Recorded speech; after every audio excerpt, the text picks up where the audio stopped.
You know I love motorbiking.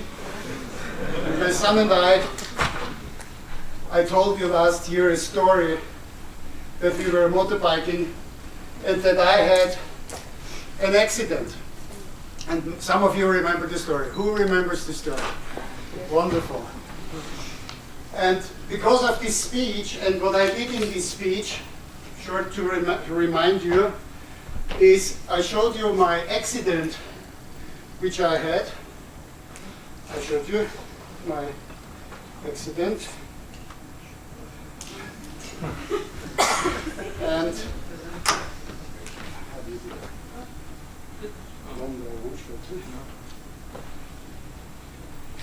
I showed you my accident, and I tried to give you a feeling how my accident was.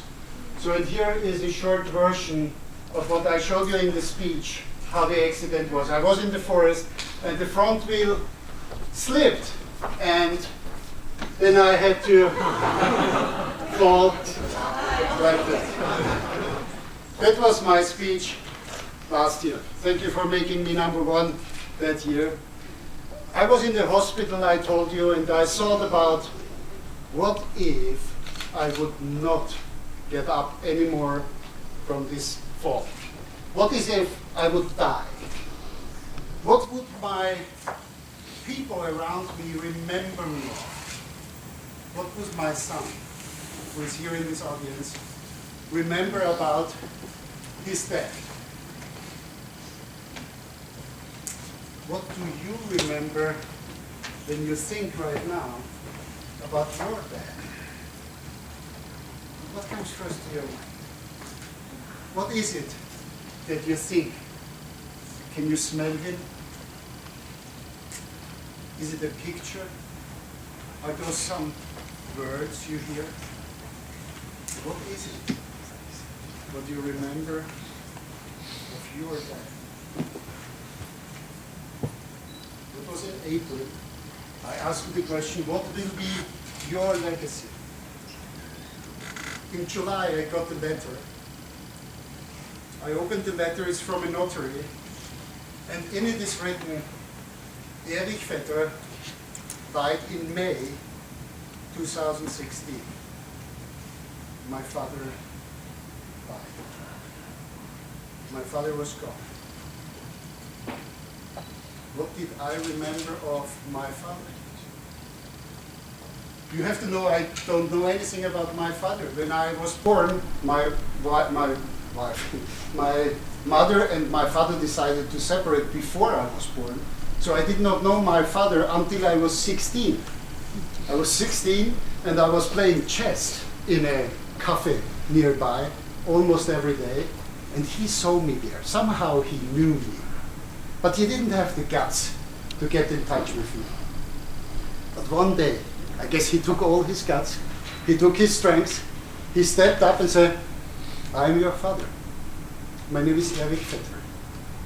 And we had one of the most amazing moments when I was 16, sitting with my father, watching him, seeing him the first time, interacting, knowing so many things I heard from my mother, mainly not so good things. And here he is. He told me that he regrets a lot in his life. He did very wrong things. He didn't tell me details, but he was regretful. We met a couple of times after. I saw we don't have many things in common, but when our son was born, I said, I may not have had a father, but he surely should have a grandpa. So what we did, we bought a ticket, we flew to Austria, where I come from, and we met Grandpa. And they had the most wonderful time together. They cheered, they talked, they were together. And when I got this letter, I said, Jem, that's the name of my son, Jem, Grandpa died. And he said nothing. He went up to his room and he came back and said, with a teardrop in his eye, this is from him. That's from the telephone. Sorry. That's from him. So he remembered him very precious with this little teddy bear, which he precious till today, and he sleeps every day with this bear. So we have Grandpa in our life. When I found out that he died, I said, where is he buried? I want to visit him, and I found out they didn't bury him yet. I mean, he died in May. Can you imagine? In Turkey, after 1 day, you are down in the earth. May to July, they didn't bury him. I said, what's happened? Yeah, we didn't find any relatives. So what to do? Yeah, we will bury him in August. Yeah, there. Okay. I bought my ticket. I flew over there. It was a wonderful sunny morning, 8 o'clock in the morning. I went to the cemetery. Vienna, Austria, a huge cemetery. Green, wonderful place. I called up front everybody I knew with the name Vetr. I wrote mails to everybody who had the name Vetr. Nobody came. I don't know how bad he was in his life, but we were alone. Him and me and the priest. And the priest was a lady. And she said, hello, who are you? I said, my name is Andreas Vetr, I'm the son. She said, can you tell me anything about him? I want to make the message more personal. I said, you will not believe it, but I don't know him. Sorry. So we buried him.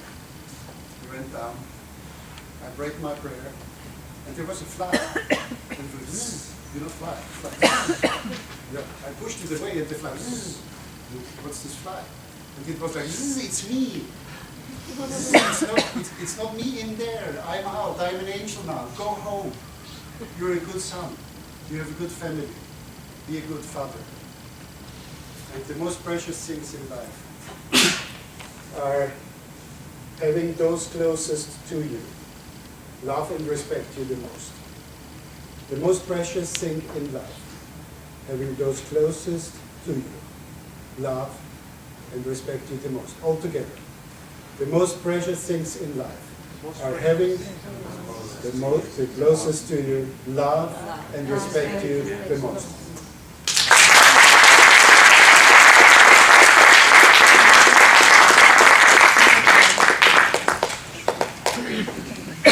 This contest is getting more exciting by every contest. Good. Now I'm asking for a silence for 2 minutes for the judges.